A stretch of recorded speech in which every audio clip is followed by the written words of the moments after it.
I'm Les Birch, president of Sashco Sealants, and we're here in Austin today to talk to Matt Reisinger. We're really excited about this. He's a builder in the area of custom homes. He's a large project remodeler.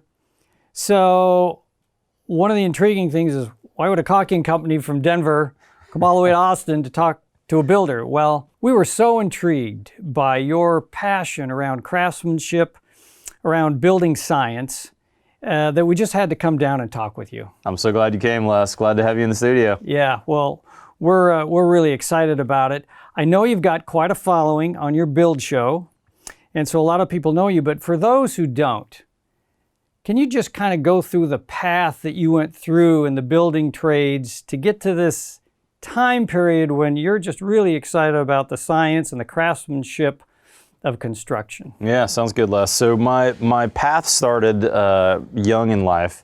I did a lot of construction in junior high and high school with basically a church ministry, and started to really like working with my hands and realizing that construction led to a lot of people that were happy. Fast forward quite a few years, and when I graduated from college, I got a job with a national production builder. Worked for them for quite a number of years. Started as an assistant superintendent, kind of worked my way up the ladder.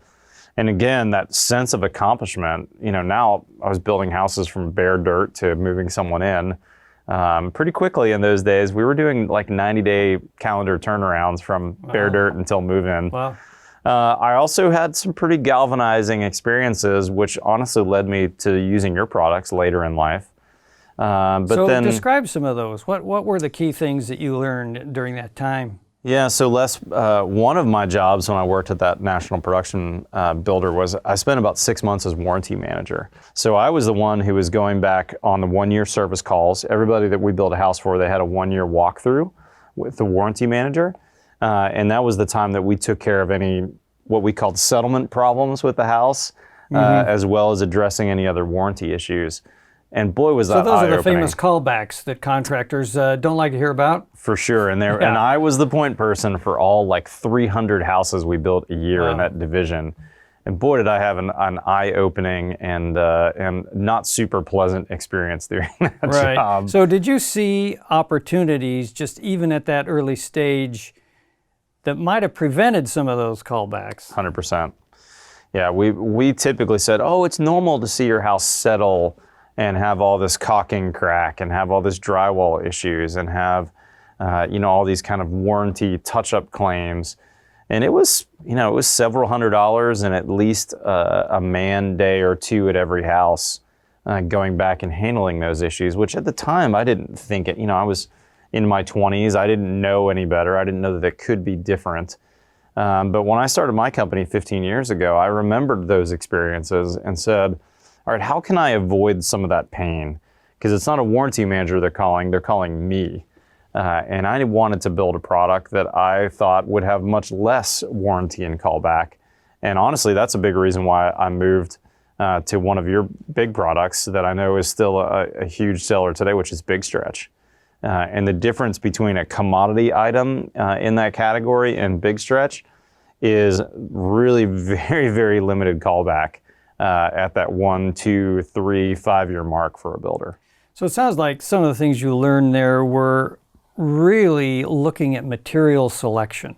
How important is that? I mean, that's huge, honestly. The difference between an okay material and a really good material is usually longevity, performance, durability, and ultimately satisfaction for both you and the client. And so by really thinking about even down to do I use this tube of caulking that's $2 or $3 or this tube that's a few dollars more? That makes a real difference when you're thinking about houses for long term and not just how does it look when I finish the job. So you eventually went into your own business. And what I'm hearing is you really wanted to be able to pursue high performance building. That's right. Yeah, and we were able to visit your own home that you're in process right now with. And I was very impressed by the different kinds of materials, some of them prototypes that you have in your home. You talk a little bit about your choice of materials and how you go about that? I've been around long enough in the business, I've been doing this 25 years now, that I've had plenty of experiences with the materials that don't work And so I've always kind of steered my clients and myself into the materials that I think are the right material for the job. And that isn't always necessarily the most expensive material. Often it's the material that is the right thing for the house. And I usually tell that to my prospective clients really early on in the process. I'm going to say, look, I'm going to build you a really good house, but there are going to be some times that I'm going to put the house ahead of your needs as a client. And I know you're telling me, for instance, your budget is this, but I think your budget for what your house needs to actually be this. And that's true kind of across the board. Can those be some tough conversations?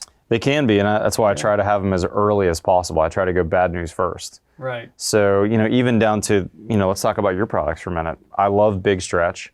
It's a little bit more expensive than a commodity product or a less expensive product. And it's really easy for a builder or a buyer to say, gosh, the budget needs to be this.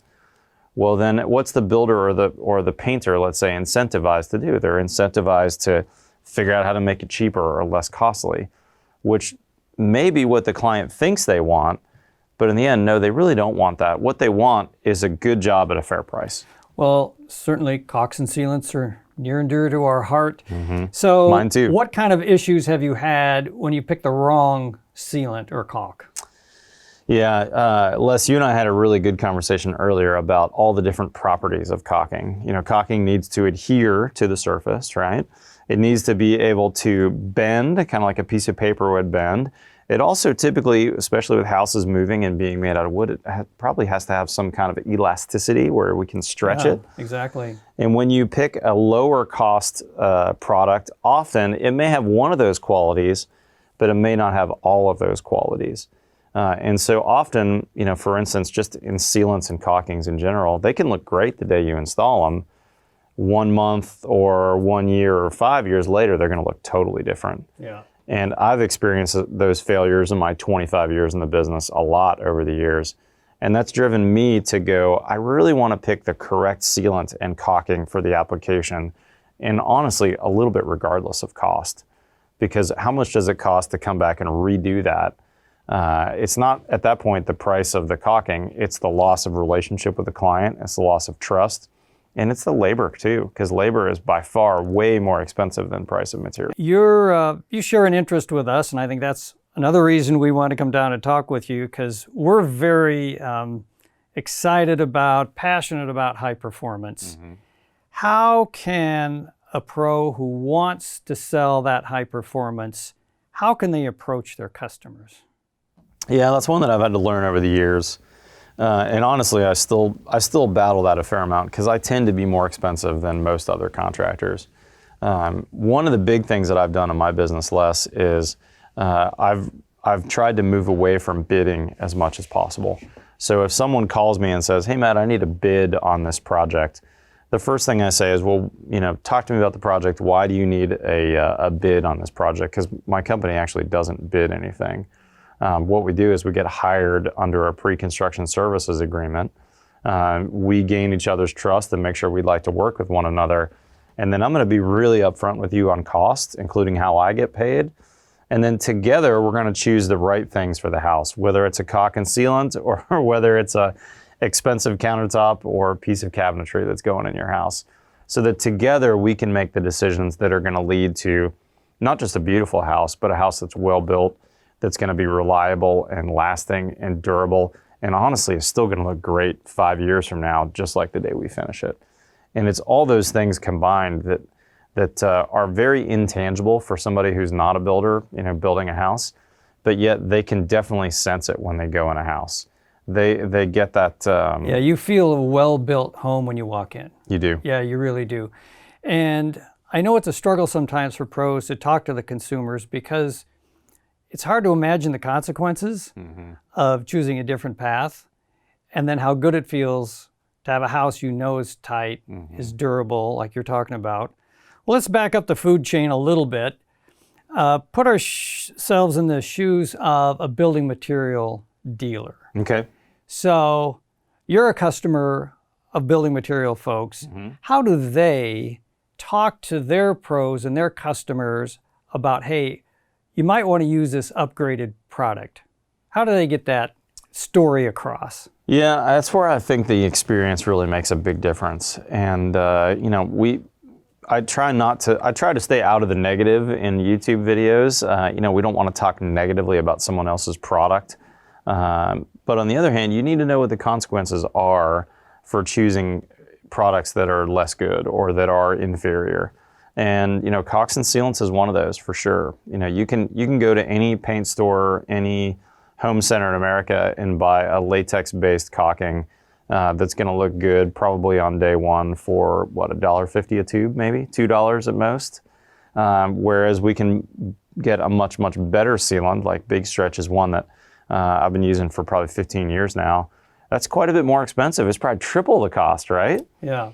But if you need anywhere from 1 case of that to 4 cases, how much is that really in the scheme of things compared to this multiple $1,000 paint job? I like to think of it like, okay, on a cartridge, you're maybe paying a little extra, maybe the price of a cup of Starbucks coffee. That's and right. What's that worth in terms of preventing a leaking window or leaking siding? That's right.